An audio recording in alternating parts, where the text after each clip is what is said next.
Shalom, selamat pagi Jemaat Rock Malang. Selamat datang di Viva Rock Malang edisi 4 September 2020. Firman Tuhan kali ini akan diambil dari Kejadian 50 ayat 20. Demikian firman Tuhan. Memang kamu telah mereka-rekakan yang jahat terhadap aku, tetapi Allah telah mereka-rekakannya untuk kebaikan, dengan maksud melakukan seperti yang terjadi sekarang ini, yakni memelihara hidup suatu bangsa yang besar. Peristiwa buruk di masa lalu ada kalanya membuat kita mengalami trauma, timbul rasa takut yang besar bahwa peristiwa buruk tertentu bakal terulang di masa sekarang atau nanti. Kita lalu melakukan antisipasi yang tidak perlu bahkan, termasuk antisipasi yang tidak masuk akal. Pada penderita trauma yang berat, peristiwa yang pernah terjadi seolah masih terus hidup secara nyata di masa sekarang.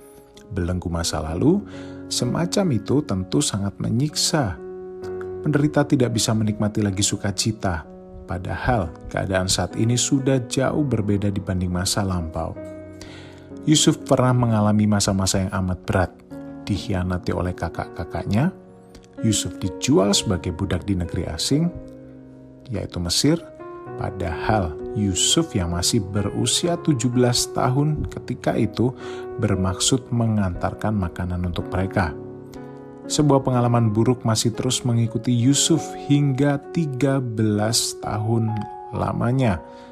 Namun Yusuf mampu bertahan dalam kekudusan sambil tetap memelihara pengharapan imannya kepada Tuhan. Yusuf akhirnya mendapat kedudukan tinggi di Mesir. Ia pun mengenang kebaikan Tuhan dan tetap berbuat baik kepada kakak-kakaknya. Ada dua kunci sukses yang membuat Yusuf mampu menjalani pengalaman buruknya tanpa dibelenggu trauma. Pertama, Yusuf percaya kepada Tuhan bahwa Tuhan akan senantiasa hadir di setiap momen hidupnya. Tuhan berdaulat penuh atas dirinya. Yusuf hanya perlu menjalani hidup yang Tuhan tetapkan baginya. Sedangkan kedua, Yusuf beriman bahwa Tuhan pasti mengerjakan hal yang baik bagi dirinya, keluarga, bahkan keturunannya. Tidak perlu ada rasa takut ataupun kecewa, sebab percayalah bahwa Tuhan itu baik dan hadir dalam seluruh hidup kita.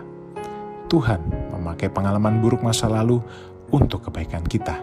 Selamat pagi, selamat beraktivitas. Tuhan Yesus memberkati.